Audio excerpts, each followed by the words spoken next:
Hi, I'm Lloyd from Bumstead Bicycles, and I'd like to thank you first for watching my videos and all the likes and subscriptions.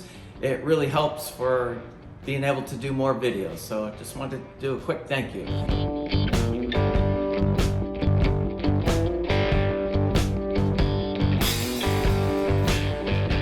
Today I wanted to talk about ways to transport your e-bike. It can be very confusing. If you're already searching the internet, I'm sure you're totally confused. So I wanted to take a few minutes to go over what to look for in an e-bike rack. Got a few here, and we're going to show some video of different ones. There's probably three most important things. I might think of more as we go along. The first thing is obviously it should be e-bike rated. And first question is, well, why? It's a bike, right? E-bikes weigh more than regular bikes. The manufacturers, and there's a lot of them, e-bikes still are fairly new to the market. Traditional bikes, they rate those at around 35 pounds per bike. And that's where most rack companies kind of set the limits of them, 35, 40 pounds per bike. Well, most e-bikes are 50 pounds or more.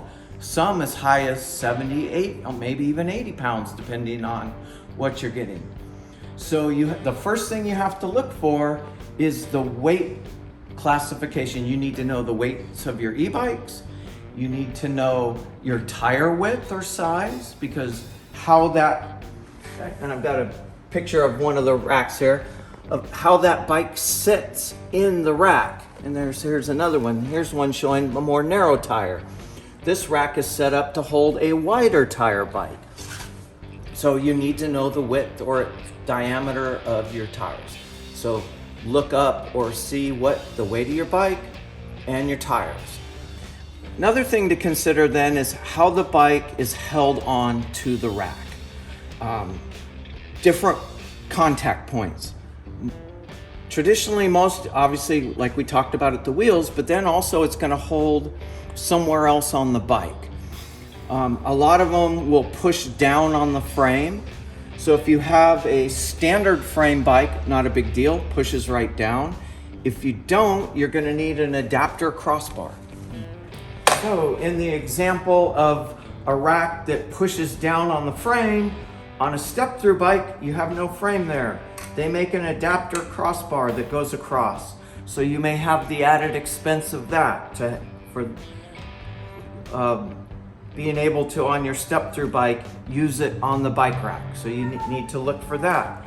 Another thing, but quite a few rack companies will secure down on the front or rear wheel. So rather than pushing down on the center of the bike, they don't want any contact on the bike, so they push down on the wheel. Similar to the frame, except here. If your bike has fenders, that type of bike rack's not gonna work. There's no place for it to, if your fender goes to here and it needs to clamp here, not gonna work. Another consideration.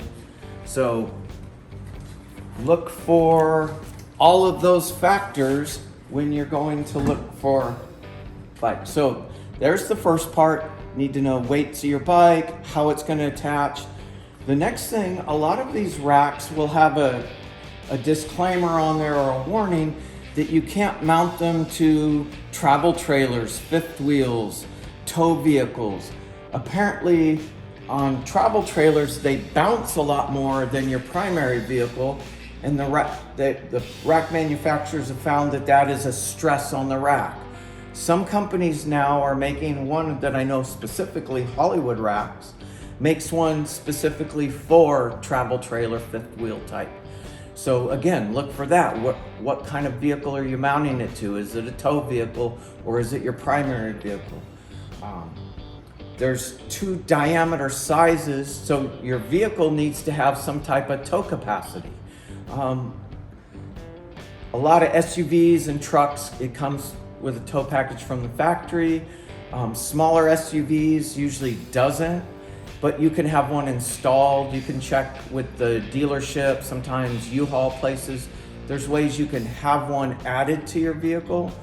There are two sizes of those, 1.25" and 2" 1.25 is usually installed on cars because they're not rated to tow big, heavy travel trailers, more smaller like tent trailers and things.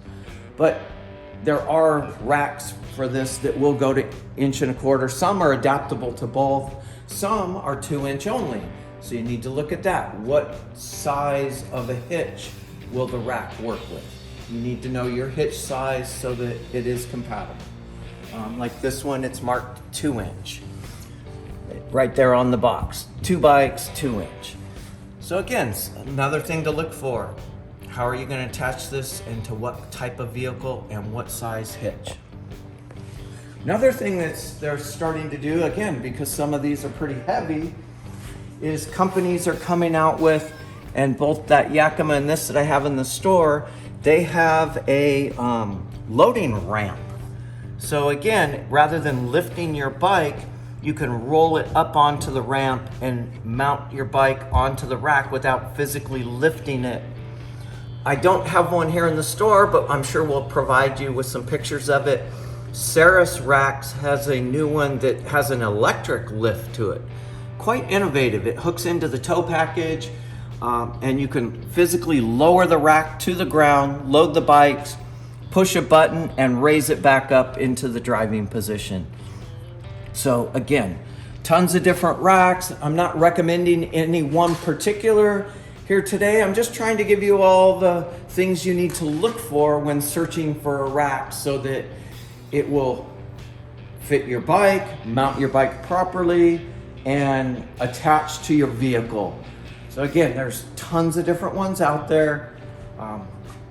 No promotion of any one here today, just the things you need to look for, the accessories you might need so that you can now easily take your bikes on the road and go to other places besides your local neighborhood. Thanks. If you happen to live in the area and you enjoyed these videos, please come in and say hi.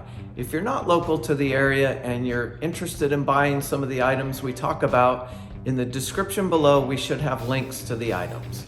Thanks.